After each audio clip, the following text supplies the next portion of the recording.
I'll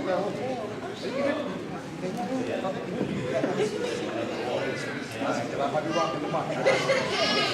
I'll be rocking the mic.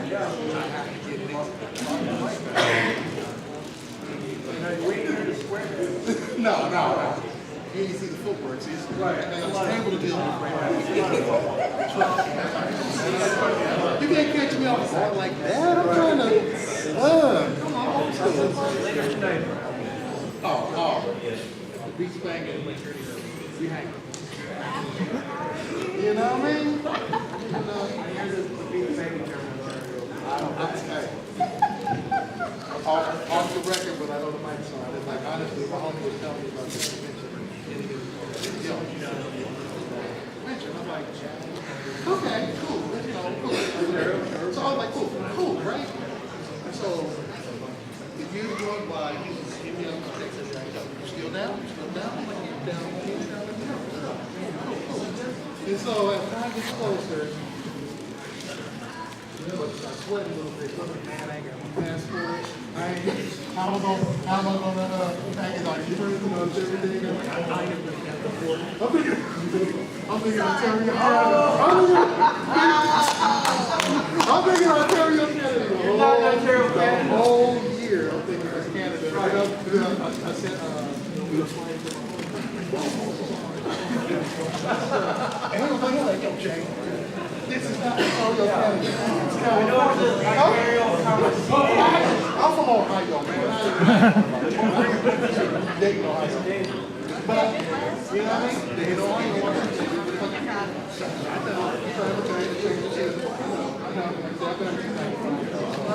I'm busy.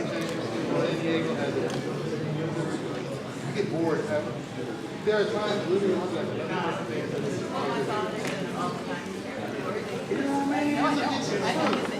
every day I wake up and never look at the weather. I walk outside street, it's better. I will say this, because I know that it's a scenario that is good, most of the year, and the person that gets it, I make sure you go through the I make sure you get out there and touch the street. Just to make sure I'm like, I like it, you know. Hello, everybody. How are we doing? Hi. Oh, I like the waving. This is nice. Guys, yes, more of that. That's lovely. My name is Joelle Monique. You may recognize my face from shows like Nerdist and Screen Junkies and Collider, AfterBuzz. Yeah, give it up. You might know some of my writers for The Hollywood Reporter and Playboy and a bunch of other cool stuff. The guy calling out my surprise me. It's just writing. The articles are good. They don't even do the new stuff anymore. But today we're here to talk about the late, great Stan Lee. The best, the baddest. Yes.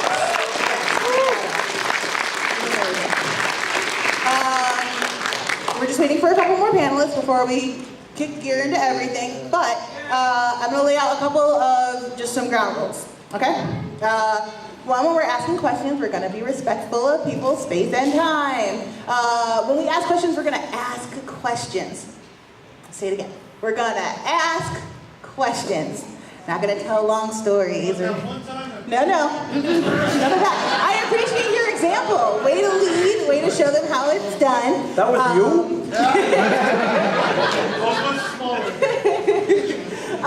But mostly we're going to have fun and remember a really cool dude who gave us like an amazing universe that we could hang out in all of GD time. I'm going to mind my language. It's late. Please forgive me if I slip. But yeah, give us like, we'll give 2 or 3 more minutes and then we'll get started and people will filter in as they can.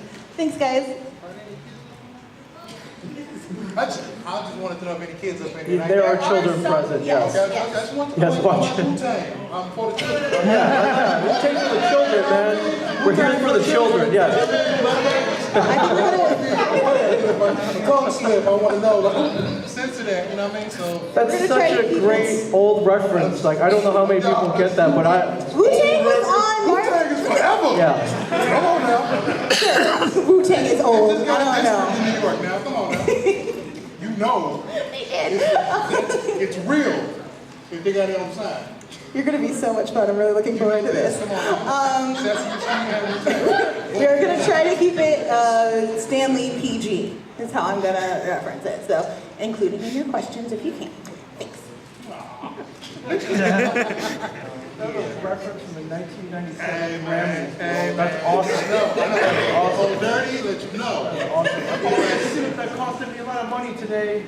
Woo! Puff Daddy is good, You know what I mean? but Wu-Tang is the best. They're for the babies, for the children. And they've been true to it ever since. They have no been. doubting. Wu-Tang, who, what? Thanks for the children, They told you what they're about. They did. Don't get brand new. They did. Be with them. Since I feel like we're going to be having a lot of segues, while we wait, you guys want to introduce yourselves to the crowd? Tell them who you are. Yeah. You should use the mic. Let them know what's good. Who are you? What do you do? Oh, I wasn't expecting that. What's up, y'all? Hello, my name is JJ Kirby, or Javon Kirby, if you know me by Javon, or JJ, if you know me by JJ. You can call me Ray Ray, or JJ, whatever. You know. But I'm a comic book artist that's been in the industry since 1995. I'm here to let you know that dreams come true. And I wasn't coming here for that, but I'm letting you know that dreams do come true, because how I got into the industry was some dream wishing stuff. I always wanted to be next to Jim Lee and be able to get love and be able to draw in my own style without biting his style and still get love and respect from peoples and everything. And I was like, I'm just this little black kid from Ohio in my parents' basement drawing comic books. How am I gonna get to California? How am I gonna do this? But back in the day, they had the scenario where they had art contests or talent searches in the back of the comic books every now and then. Yes. And so you remember, so it's just like they would put them out, and me being me, not believing in myself, I wouldn't send anything. I'm like, somebody else is probably better than me. I don't deserve it or whatever. Not that I did anything wrong, or slave mentality. Inherent guilt, yes. Yeah, we'll just chalk it up like that. Slave mentality, inherent guilt, whatever. Hold shackles, self-shackles. And then one year I had my homie and my comic shop lady say, excuse the language, but you're damned if you do and you're damned if you don't. Meaning, you're in the same spot where you at. You're either gonna make a move or you're not. Get off the potty or, do what you gotta do. Basically. Stanley PG, Yeah, yes. I said potty. Yeah, you did. You did good. I was he was good. And so I had to make a decision within myself. So I was like, man, I am capable, because I make sure that when I'm drawing pictures, I love this stuff. Nothing else tells me I need to be in that area except for drawing comic books. I need to draw, and so for me it was that or nothing. I wasn't seeing myself at a factory. I wasn't seeing myself working for doing anything else like that, So then I sent my submissions in one year, because my comic shop lady, my dude was like, you don't do it or not? And I'm like, oh, okay, I'll do it. I love a comic book community story. I know, right? And so much. I sent it in. This is before internet, computer, and everything. It was just like, you have to have an answer machine at the crib, or your mom gonna pick up the phone, or you're gonna get that message or not, And so the situation happened where a month or so went by and I didn't hear anything. And I was discouraged. I was like, man, what's up? They didn't like my stuff. I didn't get mad. I just like, you know what? Screw this. But I guess they didn't like my flavor, so I'll try some other shop. Let me try extreme. I was like, let me try top caliber. Problem I did was send my same submissions I did for Wildstorm to Top Cow. And they're like, we don't want to see Wildstorm characters, we want to see our characters. Lesson learned. If you're going to be sending samples to somebody, send them samples of their stuff in your style. Big lesson, right? So then it's just like, I was like, well, let me draw some totally original stuff for Extreme, because I felt Extreme was like, no, that ain't what I wanted, but I need to get in there somehow. And so I was like, let me do this Extreme stuff, and then new stuff, and I was like, hey, I'm serving y'all fire. I'm about to cook. Y'all gonna get this barbecue. And so before I got finished with it and sent it in, I got a call from Jim Lee. Here, let me tell the story. Okay. So imagine I'm at the crib, I'm just chilling, and I'm like, just chilling, And then like my sister's like, yo, JJ, telephone. I'm like, who this? Who this? So I pick up the phone, I'm like, who this? What's going on? What's good? And then he's like, yeah. Now trust me, this is before the internet. I didn't know what he looked like. I'm from Ohio. We got black and white, and that's it. Filipino, I thought it was a pepper. Before I came, I thought it was California. I had no clue. For real though, being 100, I had no clue. So Jim Lee on the phone talking, he sounded like some white guy to me instead of like Jim Lee, or I just didn't know. I thought Jim Lee was like the son of Stan Lee, or You were like talking to dumb I didn't know. And then he was like, well, this is Jim Lee, and I was just like, who? This is Jim Lee, and I was and like literally went like this, who? This is Jim. I was like, come on, Lance, come on, Boogie, you messing with me, homie? You know, just come on, people, you're playing with me. He's like, no, this is Jim Lee, and I had a solid minute, 2 minutes of oh shit, like how would you react if you're somebody you was aiming at, somebody that's like up there calling you at your crib saying, hey, what's up, homie? I got my eye on you. Not only that, you were talking to the most powerful Asian in comics, dude. You know what's up. I love that. And so I'm sitting there like freaking out, like, oh my God. Oh my God. And then once I finally kind of like, okay, calm down. It's just Jim Lee. I was like, man, you Jim Lee? What the? You can save me. You can save a brother. Hold on now, what's going on? He's like, well, we sent everybody else responses to their submissions, but we didn't hear anything from you. I was like, well, I didn't hear anything from you. I was like, it's been about a month. I was like, I know. I didn't hear nothing. Y'all sent something to me? I didn't get nothing. Like, what's this? He's like, well, we like what you have going down so much that we're like, you know what, we're going to waive the some things. So they said people who were, picked for, submission, they were like, we want you to send some sample scripts. We got this 5-page sample script of some stuff just to retest y'all to make sure you can get through the hurdle of the hoop of getting here and you're worthy. But, everybody else did theirs, but you didn't, there's no time. So we're going to just have you draw 2 pages and send it in to see what's going on. See if you're good. See if you can capture some of that magic you did on the first sample. So I'm like, I'm about to serve you some hotness. I'm about to come kill it. You don't understand. Jim Lee, I'm ready. Mama, I love you, but I'm about to go kill it. Boom. And so I was working at Taco Bell at the time. They can control me at that moment. I'm at the counter serving tacos and drawing submissions. You couldn't stop me. You have to have that type of passion. And I was in that zone at that time where I was like, I believe in me. And I never really tried to spend, I would say, for people who know, there's moments when you say, I'm going to invest in myself. I'm going to love myself. I'm going to respect myself. And I'm going to be what I know I can be. And I don't care what people think. But I do care. But I know they're going to care because I'm about to serve them. You know what I mean? And so that's what it was. So I'm serving these pages. I'm hooking them up like. Now, this was the kicker for me, and I didn't realize it until after the fact. I'm like, all right, before the internet, before you can email or whatever, we had fax machines. Like Xerox copying it was the hotness. You know what I mean? So you doing some color copies, that's hot back in the day. So I didn't have access like that. So all I had was a fax machine at with the local hardware or local store. They had a fax machine. I forgot the name of it. But I drew these samples. They just wanted pencils, and at the time I could pencil, ink, and color. I was so creative. I'm still so super creative. But all they wanted was just the pencils, and I felt like you're putting me in a box. But for this, I will be in that box. So I did these samples. I did them all in pencil, super tight. Give me some black and white color copies or whatever, which is good, but the quality level goes down notches. Sure. Okay. And since how am I gonna get it to it? They're like, you know what? We ain't got time to be mailing. This is back in the day. Fax that to us. So I'm faxing Xerox copies of pencils to Jim Lee to try to get work at Wildstorm. Yikes. And I'm like, and I don't know how that looks on the other end of the receiver. No. I don't know. I'm thinking it's just as quality as I'm sending it to him. He gonna get this work. Thank God. He saw it, he loved it, he liked it, I ain't even say loved it, liked it. That's too much credit right there. He was cool with it, was like, you know what, there's this new cartoony style coming in the comics. You got this like graffiti and urban type style going in, I can utilize that up in here.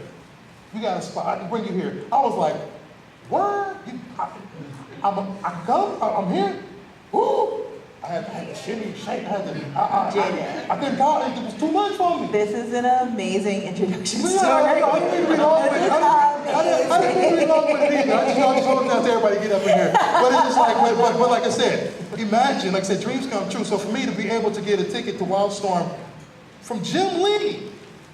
In the middle of Ohio. In the middle of the night. And it's like, it could have been a situation where I wasn't home. The answering machine was full, or we didn't have one, or whatever. I could have missed that, and I would never be here. Because of the internet, the kids will never know. They won't. Y'all are so lucky. Because the long-winded brothers like me talking like this, they out of school now. It's okay. And so, Inform them. Yes. I'm trying. So like I said, when it's all like I said, the deal was this, because I was scared of California. I'm from Ohio, and I was not trying to go anywhere. Everything I needed was in Dayton, Ohio. My family, my friends, my local comic shop, the mall, whatever. Everything. Why am I going anywhere? And at that time, there was like West Coast, NWA, earthquakes, and the Superman movie. Straight out of Compton? You scared straight out of Compton? So a brother like me was like, I'm not trying to go to Cali because they got gangs and earthquakes, and I'm not trying to hear that. And New York is rude people and dirt everywhere, so I'm not dealing with that. I'm just staying in Ohio. But because of this, they made me get out of my shell and have to take this chance and go out there. So I didn't know anything about California. My stepmom was like, I'm doing knowledge. Oh, they're gonna send you to La Jolla. That's real right there. That's that rich stuff. That's nice. So I'm like, I'm thinking it's all Cali. So they put me on a plane. They fly me to La Jolla. They put me in an apartment. And they paid me to be an intern with other artists, part of the internship, and to be the future of comics for Wildstorm and everything. And so it was like I said, dreams coming true. And so so imagine I'm at Wildstorm. And then I get my first taste of like comic life, comic book life, people, this is the industry. I made it out of Dayton, Ohio, and Georgia. I'm like from the country, so I made it out of there, and I'm making it happen. You know what I mean? And I'm making it happen, and they're giving me a chance and opportunity. So I'm like, wow, what can I do with this? So giving me a chance, they still wanted me just to pencil though. That hurt me, but I was like, I'm gonna play this part. But then I had to realize, well, there are other people who got jobs too. There are inkers, there are colorists, there are other people on the cut. You can't hog it all yourself. Now you can do it if you can, and you may get the chance to do it, but it's like, you gotta play your part, player. And I had to learn that. And in life, you gotta play your part, player. You'll need 3 Wolverines on X-Men. We are gonna pause this right here. I'm gonna bring you right back in because this tracks with Stan Lee's story, and I'm gonna be interested to hear your take on that. But guys, we're going down the line. We're introducing ourselves, how we got into comics. Give us your name. Tell us what you do. Sure. I'm Jimmy Palmiotti, and I write and draw and do all that kind of stuff. Give us some titles, Jimmy. Yeah, Harley Quinn. I've been doing with my wife for the past 5 years. And, Yes. Worked on Jonah Hex for a couple of years. Marvel Knights. Did Marvel Knights with Joe Quesada way back when, doing Daredevil and Punisher and a lot of stuff. Event Comics, Ash, Painkiller Jane. Right, I'm just gonna give the mic back to him. Like sitting next to this man right here is the bomb too, because I remember when him and his homies, Quesada, was doing Ash and was like self-publishing on the tip. It's like the fact that you've been doing it that long, that strong, you're still doing it in a position where you are just, in a position to do what you do, and the love that you have for it, man, I just want to say thank you for doing what you do. Can I give you that? Yeah, absolutely, man. You know what I mean? Thank you so much. Hey, look, that's it. This is not a career that you take on if you don't love what you're doing. No. Because you don't last, and once you get paid, you realize that you go, okay, I have to love this because there ain't no other way I want to do this.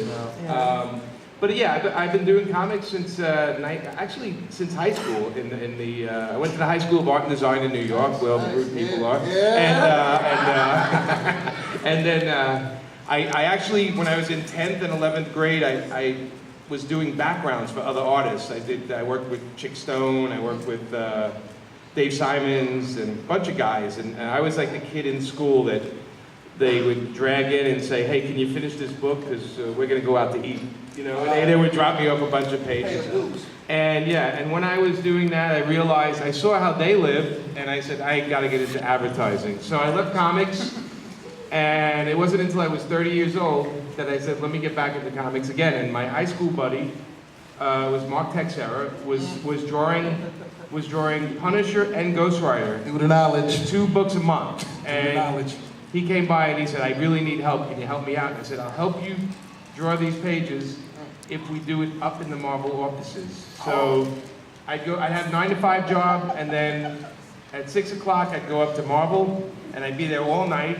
And every week I went up there, I went to each editor and left a pack of samples on their desks, inking samples. Finesse it, Jimmy, finesse it. I love that story. He is telling you game right now. Yeah, and so I didn't, you know, what I learned from advertising is how to leave the room or how to end your conversation and move on. Because some people don't. And how I did really well at Marvel was every book that came in late, they'd say, oh, Jimmy, I saw Jimmy in the hall. Get Jimmy to do that. So all of a sudden I was making like 2 books a month up at Marvel. And at the same time, I met a buddy, Joe Quesada, and we said, well, we look at Image guys are doing their own comics. We can do that. How hard is that to do? And we saved our money. And then we did 2 books. We did Ash and Painkiller Jane. We self-published. We did pretty well with those. Actually, we sold Ash to DreamWorks, and we decided not to do it ever again after that, because we were like, well, they own it now, so we moved on. I know, but one day we'll do it. But Painkiller Jane I still do. So, and in the meantime, we'll talk about, I guess, Stan, because I have many We're Stan gonna stories. get there, I promise. Yes, I want to hear. Let's I keep wanna going hear my down sex the- origin, so I'm all about that. Okay. Sir, name and what you do. Say again? Sorry. Oh, there you go, yeah. Mike Zeck. I'm sorry. I agree. I'm doing Wow. my version of it. Be quiet. I'm just being quiet. I did some little scene books at Marvel, Captain America, Secret Wars, Punisher Limited Series, Craven's Last Time, and The art popping out in the audience, I love that. It's like a professional TV show. I'll pay you later. All right. Sorry. No, keep going. Oh no, yeah. Well, I'm kind of done. I mean, Some of the most iconic work at Marvel and exit. Thank you. Ming, tell us about yourself. Oh, so modest, Mike. Hi guys. My name is Ming Chen. I didn't create anything, but I'm a big pop culture nut, and I was on a TV show called Comic Book One, and thanks, guys. Up until very recently, I was one of 2 Asians on AMC. One of them got his brains bashed in with a bat. And then the other one, we got canceled last season, so they have like no Asians on. Also devastating. But we did have Stan on the show, not once but twice, which were very, very memorable experiences if you watch the show. Also, Stan once mistook me for Jim Lee. And, That's not racist. yeah, if you could be mistaken for someone, that's the guy to be mistaken for. So thank you guys for being here, for paying tribute to Stan with everybody else in the room. Okay, now I know those were some long introductions, but I wanted them to be because it's important for us to realize who's up here talking about Stan Lee. If we're going to talk about the greatest, I want to talk to the greatest about the greatest. So that's what we're doing today. 70 years, Stan Lee built the structure of Marvel, and you could argue that it was, single-handedly would be the wrong word, but it came from the core of his soul, right? Like, he was the one jumping from desk to desk, making sure that the poses and the animation was right in the comics. He was the one bringing in all of the artists and curating the work. Like, it's Stan Lee's heartbeat that we follow. So I want you guys to talk to me about either the first time Stan Lee's work touched you, or the first time you interacted with Stan Lee and had like a really positive moment with Can him. you talk about when Stan first touched me? Because I have that story. It's You not might what have you guys missed are the thinking. Stan Lee. Horrible. It was a handshake, folks. All right? I don't know what you guys. I got a story about when you touched me. Here, No, okay. I'll let you know. So yeah. Go ahead, tell it. So I was working up at Marvel, and it was like now a couple of years in, and I didn't see Stan in the office. I never saw him. He was always up another floor, you know, because he had his office up there. So I never saw him.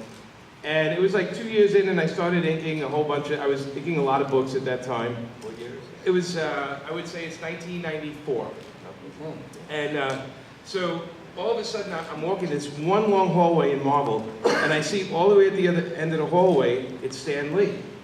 And he's walking towards me, right? And I'm just like, oh my God, there's Stan Lee. Like, you know, I sighted Stan Lee, and he's walking right towards me, you know?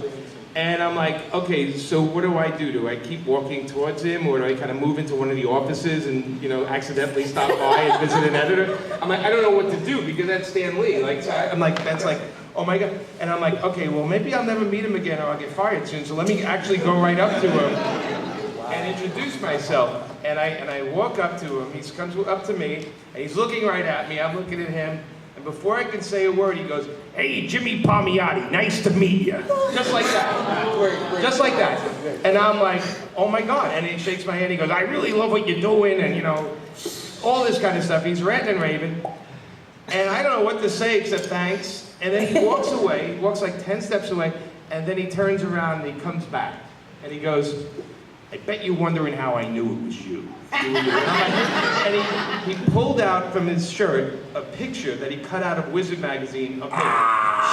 And he said, "I heard you were going to be in the building, so I got this picture of Wizard magazine so I know what you look like, so I can come say hi to you." Wow. Just like that. Now, anybody else doing that, I would have been creeped out. You know, totally creeped out. But it was Stan, you know, and I was like, "Oh my God," he goes, "Do you want the picture?" I'm like, "No, I got one. I got it. Thank you," you know. And that was, I have many stories, but that was the first time. That was a picture from Stan of you, though. That could have meant something. I got pictures of me and Stan. But that was like the first time I met him, and he did his homework, right? Yeah. He knew I was going to be in the building that day. And that shows something. He cared. He was intricately interested in all this stuff. Yeah, man. The first time I met Stan, or how I met Stan, I have a story where Stan touched me now. Okay?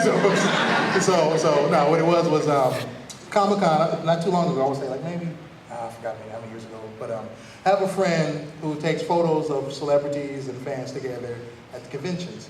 And so he came over, he comes over to the booth and he hangs with me, we kick it and stuff. He was like, "Yo, man, I'm about to do a shoot with Stan. You want to go, take a picture with Stan?" I was just like, "What? Stan Lee? For real?" And they had lines of people waiting to take pictures. He was going to slide me in the back, stuff on me. I'm like, "Well, cool. I promise I won't take long. I promise I won't make a scene." I said, "My God, yes." And so he's like, "Gotta be quick." I was like, "Cool." So I get up in there, open the curtain, and there's Stan Lee sitting on the chair right there. And I was just like, "That's Stan Lee." Now, me being J.J. Kirby, I always wish that Stan Lee and J.J. Kirby could work on something together because, Jack Kirby, Stan Lee, and plus I just love Stan Lee. Just, just Stan Lee. And so I'm sitting there, I'm like, wow, you can see, or just, like for me, being an artistic person, I can see and feel the aura, the energy. I thought I saw it. It was just Stan. I was like, wow, Stan Lee. And I was just like, he's like, "Hey, how you doing?" I'm like, "Stan Lee, want to take a picture?" And I was like, yes, sir. Yeah, can I, right quick? "Oh man, Stan, big fan, love this and that. I'm J.J. Kirby. Man, thank you for everything you've done.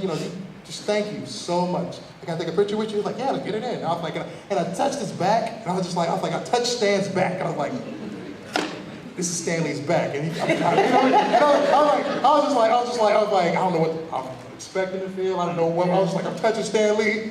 I don't know if I'm watching his hand today. It's gonna be good, you know what I mean? And so we took the snapshot, and then "Hey, how you doing?" And then snap, and it was good. And I was like, "All right, I'm out, peace." And so my dude developed the picture. I put it on the wall, and that for me was just like, Stan, the man, Lee, and J.J. Kirby finally got to meet and shake hands and say what's happening. And so then after that, I have another friend he was Stan's handler as he got older and everything. So he would follow Stan around at the conventions and do things. And he was also documenting him also.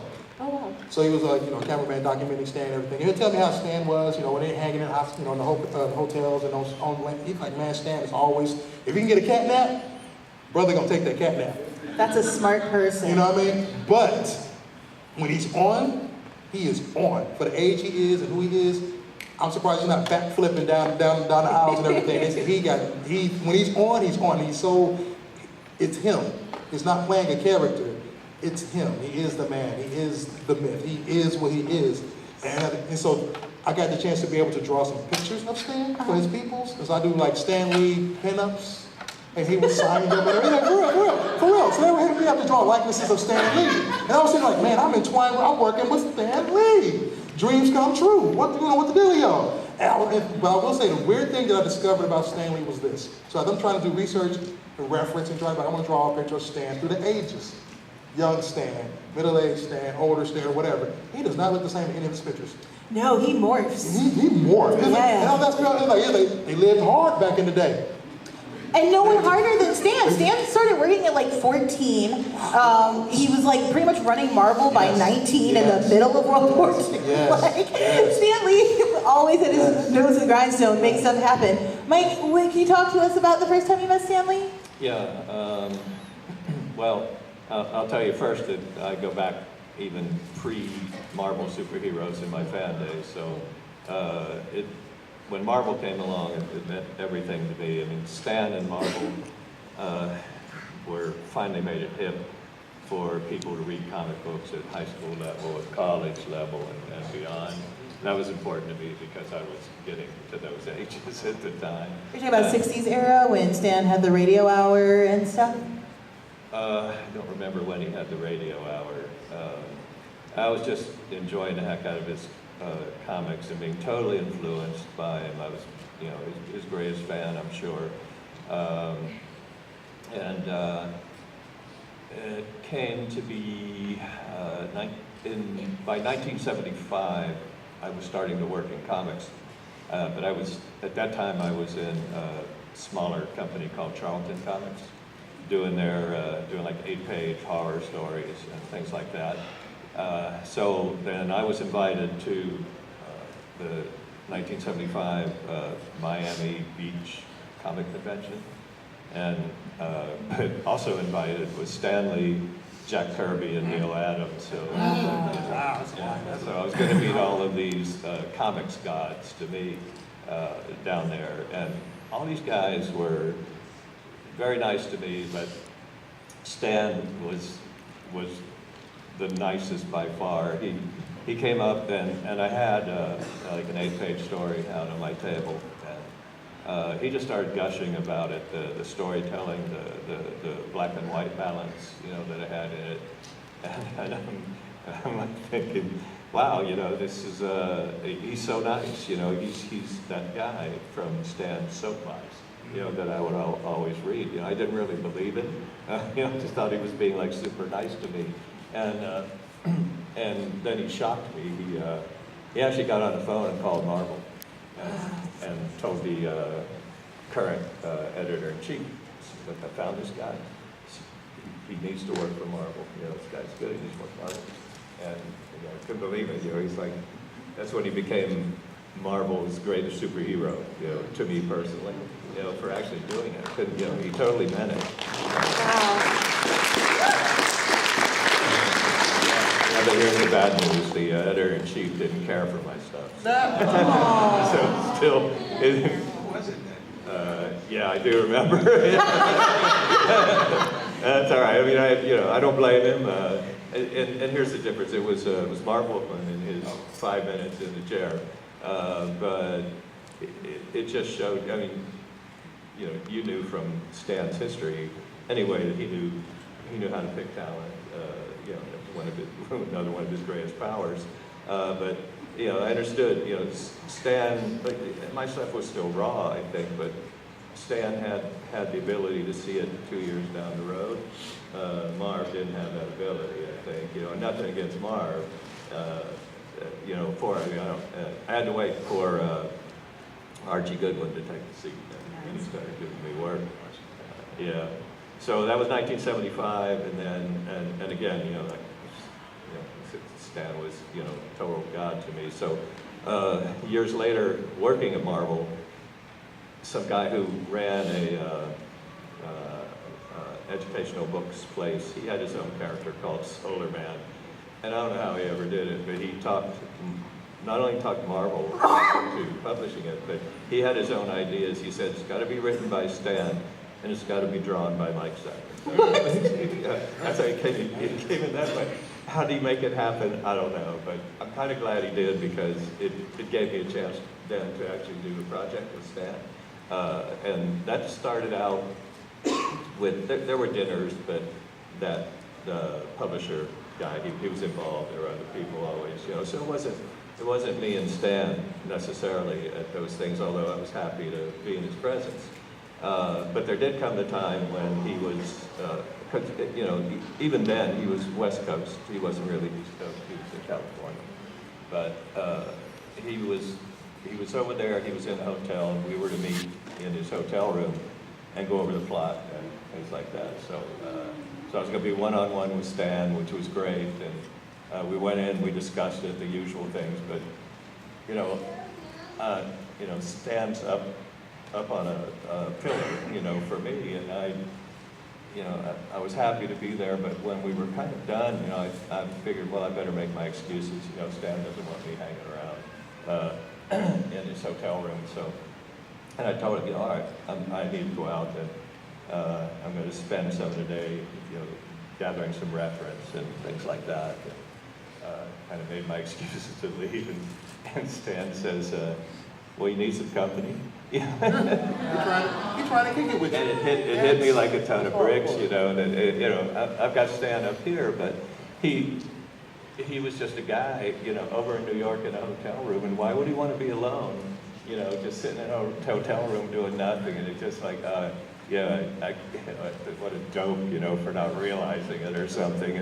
And I said, yeah, put on your walking shoes, man, let's go.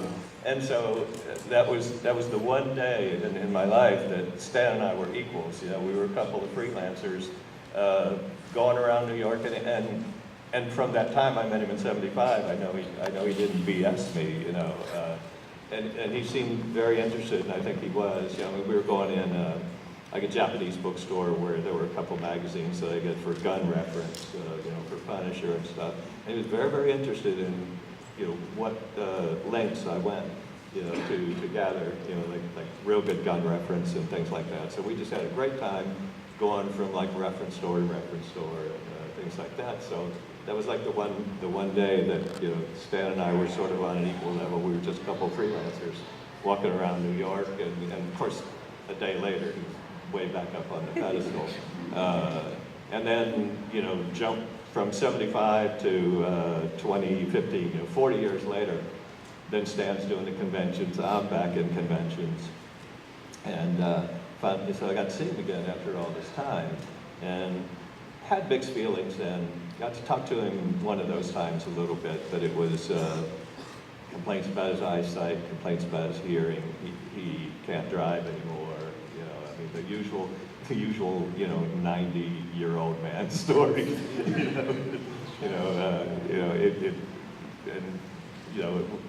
The truth is, there's always the child within.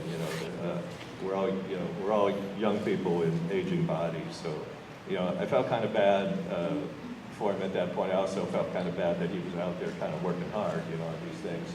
Sitting him down in a stool for photos and sitting him over here pointing at a book, and having him sign it. I just found myself wishing that he didn't necessarily have to do that, and I'm not sure that he had to, but... I was going to ask, do you think you could have pulled Stanley away from that? It seems from a distance, from my perspective, that he always sort of wanted to be near the fans. Well, that was my other thought, that, again, why sit home alone, if you can go out? And I know that he was happy in the sense that he did like the limelight in a way. These cameos and stuff were just like right up his, perfect, just right up his alley. I know he enjoyed that stuff. In some ways, he was a much bigger celebrity at the end of his life. But even though he was a celebrity all his life, I think he peaked, near the end of his life too.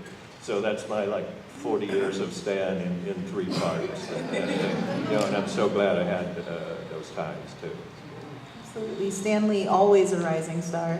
Amazing. Ming, tell us about your first time here, Stanley. I became aware of Stan as a kid, reading my big stack of Marvel comics, Stanley Presents, Stan's Soapbox, and I think there was an errant internet search where I saw a naked picture of Stan with the comic book. But I think for me, he became like a real person when I saw a little movie called Mallrats. Yes. And, which me and Jimmy, is a big part of that as well, where he popped up in a cameo with Brody, and he gives him some very sage-like advice about even not all the comics in the world will equal one moment with the woman you love, and that really struck me. I was like, wow, this guy is deep, man. He created all my favorite characters, but he's also he's also a deep person as well. And when that popped up, I was like, wow. And that was probably one of his first cameos, if I'm not if I'm not mistaken. That you leave it up to Kevin to kind of launch his whole career of movie cameos.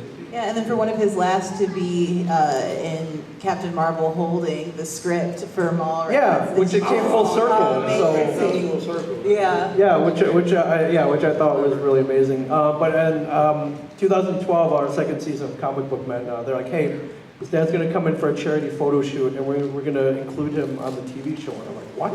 They're like, yeah, he's coming to our little comic book shop in Red Bank, and I know it's Kevin's comic shop, but to us, it's where we worked. And so I'm like, all right, well, what's the play here? They're like, all right, he's going to pull up in a limo, he's going to get out. You're going to be the first one to introduce him at the door, and to introduce him. And I'm like, I'm nervous. Yes. It's the man. So he pulls up. The door opens and like he's backlit, so it's like God walking in through James Secret's bed, and I'm just like, hi, great to meet you, sir. Everybody's back here right this way, and that kind of kicked off a 4-hour experience that we got to have with him, which was cool because hopefully, has anyone met Stan at a Comic-Con? I've been lucky enough. Raise them hands, y'all. Yeah, yes, lucky you, fortunate. I'm glad you got that experience because it's one I wish everybody could have had. But at a con, you got maybe 2 minutes with him, because they had to get everybody through the line. And while that's pretty awesome, we got a full 4 hours with him. So we threw every dumb question, which he answered graciously. Who would win in a fight? Just all the dumb questions we asked him. And then we were like, hey, Mr. Lee, would you mind signing 1 or 2 things? And of course, that turned into a stack of like 200. But he graciously he answered all the dumb questions. He signed everything we put in front of him, and it was a great day, and that was pretty cool. And then he came back again. We asked him to come back again when a very long-time customer of ours had lost his love for comics, and we added it up. He spent thousands at the store, so we didn't want to lose him. So I was like, well, how can we keep him? It was like, let's bring Stan in to surprise him and maybe rekindle his love. And of course it worked. I mean, you can't have Stan tell you to not lose your love for comics, and so walk away from it. Yeah, he's back and he's spending more than ever. So it's if you want to increase, I don't know if anybody owns a store. If we have any vendors here, if you want to increase revenue and get more customers, get a legend in to help out with that. What I love hearing about all of these stories.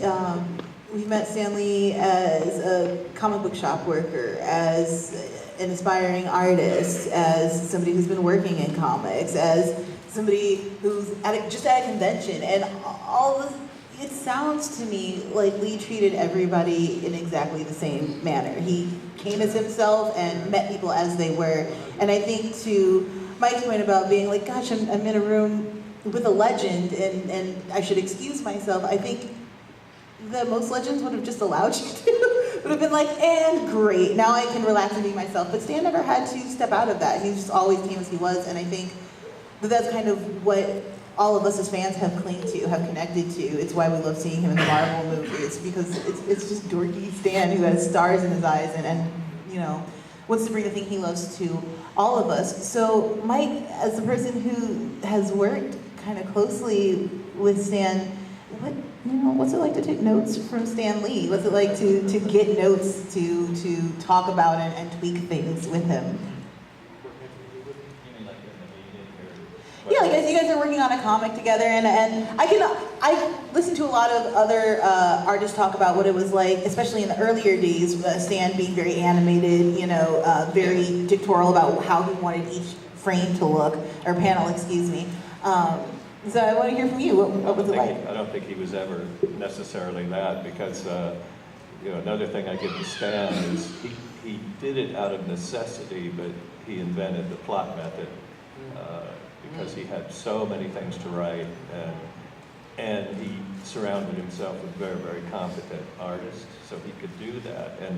And even though it was out of necessity, what he did was he actually figured out how to make comics better, in my mind. And I think that's why Marvel Comics took off and why they were better, because there was more really input from the artist, not only into the story, but that gave them the control over the page-to-page and the panel-to-panel flow. And truthfully, I think pencils, going back to a writer, the writer can see the actors, he can see what's happening on the page, he can see how well you told the story, and he can write less if he needs to. So that was, even though he did it out of necessity, it was kind of genius. And I'm very glad he did it, because my whole time at Marvel, I would never work full script. And the writers that I worked with wouldn't dream to give me a full script either.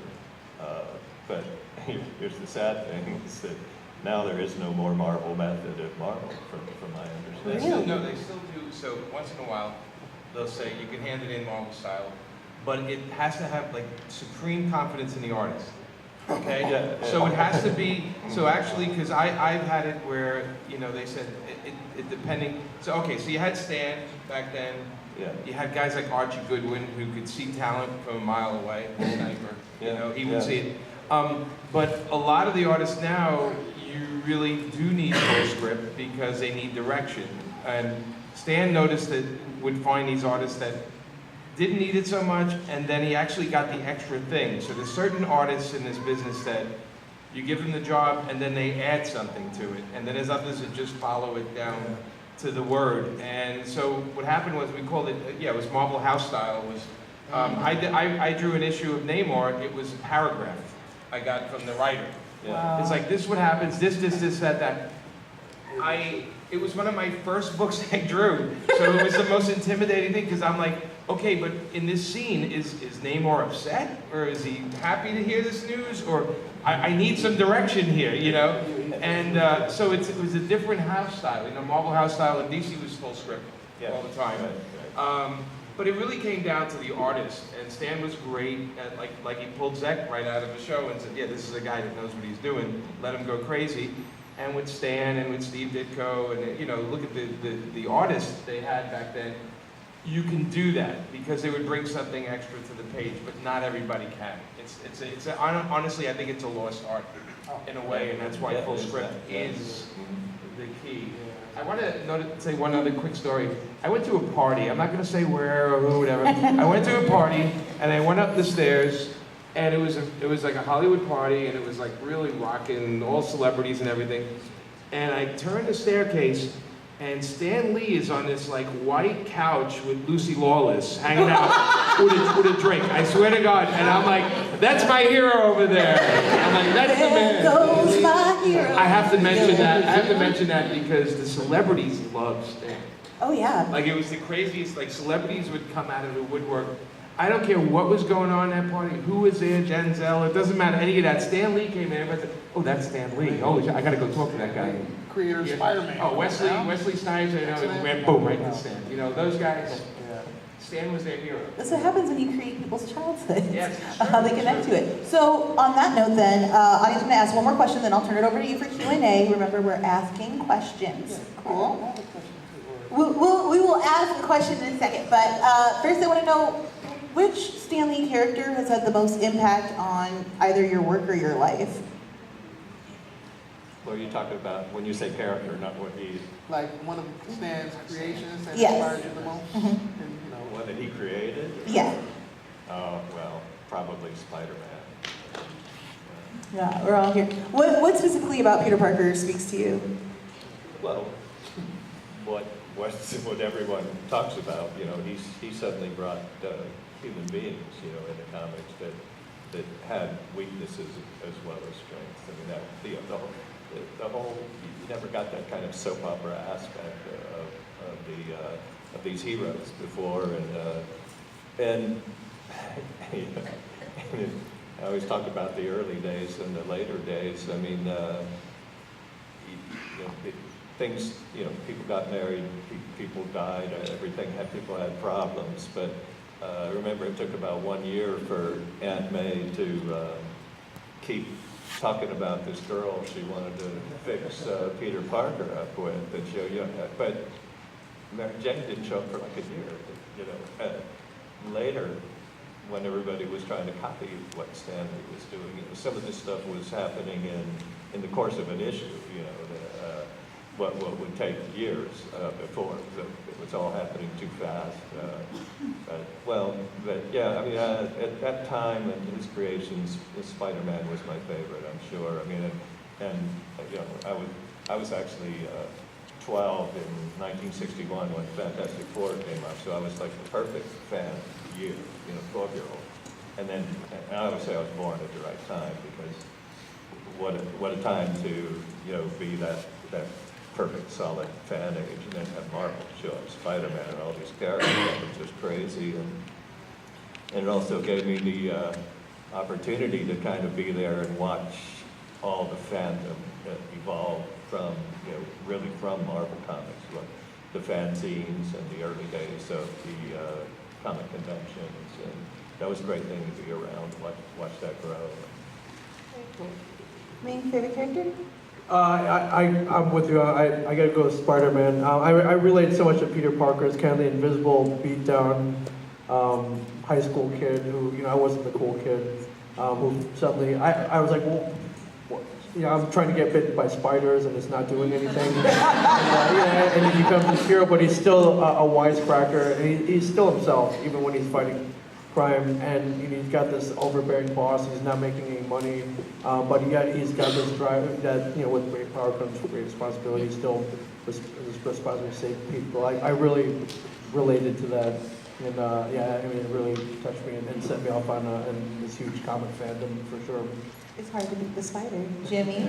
For me, it's Fantastic Four. Yes. I'm Italian. I have a lot of brothers. We fight in the house all the time. Everything's out of control in the house and everything. And I used to love reading FF when the Thing and Johnny would be fighting and ripping that place apart. And I'd be like, yeah, we do that at our house too. So it's okay. But it was like a family in comics, which was something I didn't see. It's like a whole family with superpowers. And yeah, it just connected with me. I remember my goal, because I started collecting maybe when issue like 110 came out, and my goal was to get every back issue, and I remember going to every comic shop in the New York area. Yes. And finding each one, and I got number 1 for $60. Yes, Jimmy. But I sold it when I was 17 and got a car. Wow. And started dating girls. And thank you, Stan and Jack, for the wonderful times I had in my car. Because it was worth every dime, and I can go read a reprint of FF number 1 right now, anytime.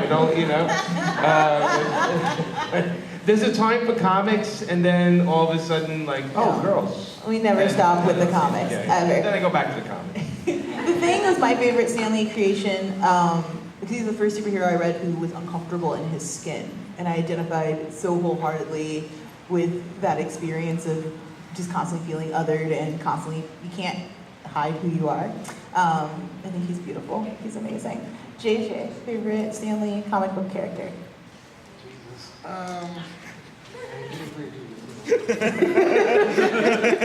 Give him time.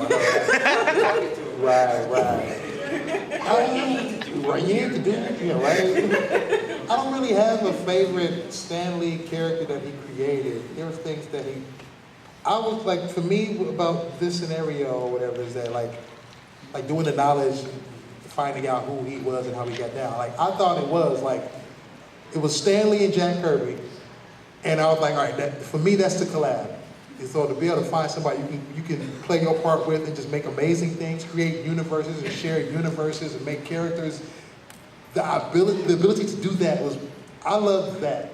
You know what I mean? And then I also thought it was it's Jack and Stan, but Stan came up with it. No, actually, not to take credit away, Jack came up with a lot of that stuff, and Stan would help spin it and make it dope, make it fresh, make it eloquent, make it poetry. And so to have that ability to be able to do that, but share, to be able to get angry with each other, excited, and just collaborate, it's for me to come up with these characters. That's to make the Marvel Universe as an entity itself is what I enjoy. That's what it is for me. He really set the tone. And, set the tone. They had swag. I mean, there was characters with swag. Yeah, I mean, there was a Batman show prior, but after that, it was Lee making the Spider-Man cartoon and the Spider-Man show, which was not so great, but was still there. He was trying things. Now, he was legendary thinking ahead of that. Now, I will say, don't get me wrong, though. Just like them, I find myself loving Peter Parker. He is the heart of the Marvel Universe. Well, Peter. It's like, there's a period in Marvel comics, like, Spider-Man, it ain't sound like it's supposed to, or people like Spider-Man, when they change his costume, trying to figure out what to do with it and stuff. And I'm like, he is the heart of this. When he died in the movies, Brother man juiced up, you know what I Yeah, mean? no, I feel I'm you. feeling it. And then when they brought him, you know, like, then he brought him back, and then the wife tried to spoil, you know, sorry, I don't know who saw what. I'm sorry, you're at a comic book convention. Forgive It's my been a brother. whole month. You know what I mean? Okay? Forgive my brother. Bad spoilers.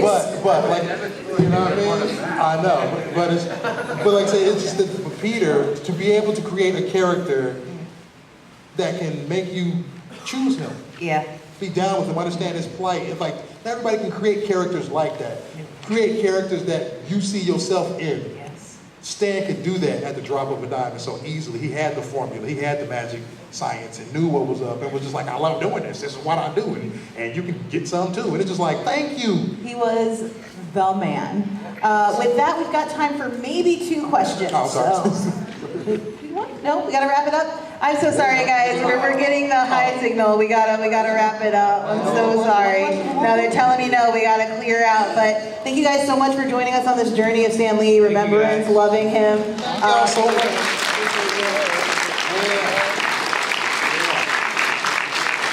I think we all love Stan, wherever he at. Amen, brother. Thank you. You know what I mean? No doubt.